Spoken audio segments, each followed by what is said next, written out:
Good morning, students. Today I am going to demonstrate the operational procedure of UV-Vis spectrophotometer. So this UV-Vis spectrophotometer that is made by Parkin-Elmer, and this model is lambda 35. So in this particular instrument, so basically what we need to find out the lambda max of a particular solution, and also by using this instrument we can find out the different concentration of an particular sample. So in this instrument, so basically we have two sample holders. So one is for keeping the sample and another one for reference. So reference means in this suppose in any particular sample, if it is dissolved in aqueous solvent, means that is in water, then initially what we can do that in both the sample holders we will put the water, and then we can find the auto zero the instrument. Auto zero means for this particular water sample there should not be any peak. So that is why we initially we use the find out means that is called autocorrect. So to minimize the peak of that particular solvent. So after that only, so in the reference one will keep the same one, and in this sample then we can find out the using the sample, means whatever the peak that is coming. So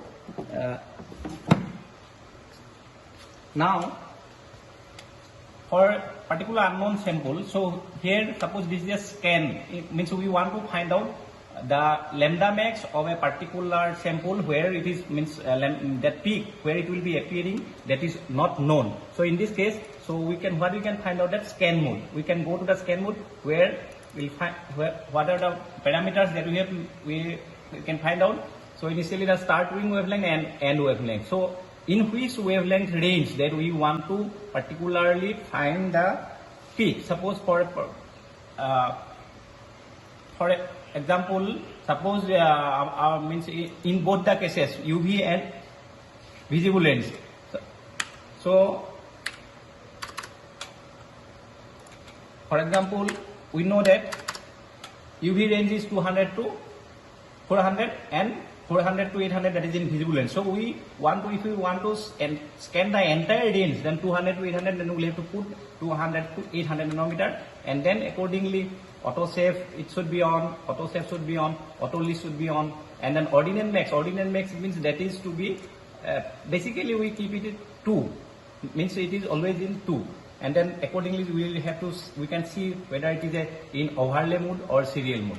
So after that, so we can see the parameters of instrument. Instrument means whether if we scan the entire range, then this lamp UV it should be on, and lamp visible also should be on. So lamp UV, basically what we use in UV mode, it is D2 lamp, and in visible range we use tungsten lamp. So for example, this one slit is also, it is NL250, and scan speed means 240 nanometer per minute, means in 1 minute we will scan 240 nanometer. So then we can find out the sample according to how many samples are. We can give the sample file name, then whatever the number of samples, suppose it's 10 numbers and samples, we can give the 10 samples, and then accordingly give as per our requirement what is the file name. So after that we can go to the directly setup, and then once setup is done, then again it will come as start.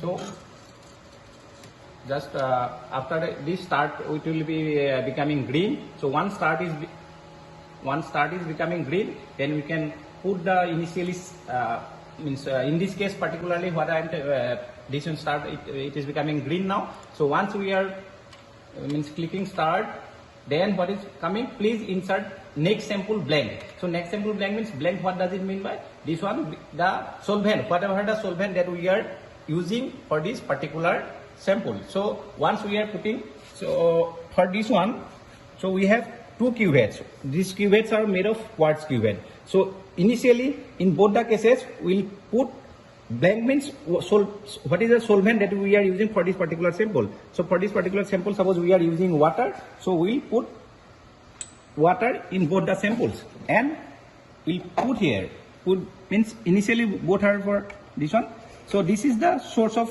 light. So where light will be passing through this one. So in this direction we'll put this transparent side. So another side is opaque side. So we'll keep the opposite side in the opaque side. So similarly in both the cases we'll keep this one. Both the means in the direction of light source. Okay. We put the reference means solvent. We consider it as water now. So that blank scan it is done. So after scanning now it is not showing any peak. That means what we understood that there is no peak for this reference sample. So now after that we can put our potassium dichromate whatever that we are considering as sample today. So we can find means by using this sample potassium dichromate. Now we'll put in this sample holder. So this is the sample holder. So we'll put it, and after putting from this one we can find out the lambda max of potassium dichromate. So where we we'll find out the exactly whatever the peaks that is coming for this potassium dichromate. Okay. So then we can put the sample. Okay. So once scanning is completed, so this spectra is coming as a absorbance versus wavelength. So in this range, this is a wavelength. So whatever that we are considering wavelength, and this is the absorbance axis. So here from this potassium dichromate sample we got two peaks. At one is 381 nanometer and another one is 275 nanometer. For this particular sample, suppose potassium dichromate, now what we need to do that with reference to this particular wavelength which is of our interest. So with reference to this two wavelength or one wavelength of interest, then we can find out the concentration using this both this or using one. We can find out the concentration of an unknown sample. So what we need to do that one, so we can find out the concentration of an unknown sample with reference to this particular wavelength, considering these two wavelengths. Okay. So once the wavelength of potassium dichromate is known, then with reference to that lambda max, what we can find out already, I told you that I can find out the concentration of an unknown potassium dichromate. So what is the unknown concentration of the potassium dichromate? So for that particular case, we can find out the concentration of that particular range using either, if in our case it is coming as two wavelength, in both the cases, here you can find out within single wavelength or both two wavelength also. So for this, suppose single wavelength one that is of interest in our case, single wavelength. So then we can fix what is the wavelength for the particular wavelength. For that particular wavelength, suppose 381 it is coming as in our case it is 381. So using this 381 we can find out for that particular unknown sample what is the absorbance for this particular wavelength.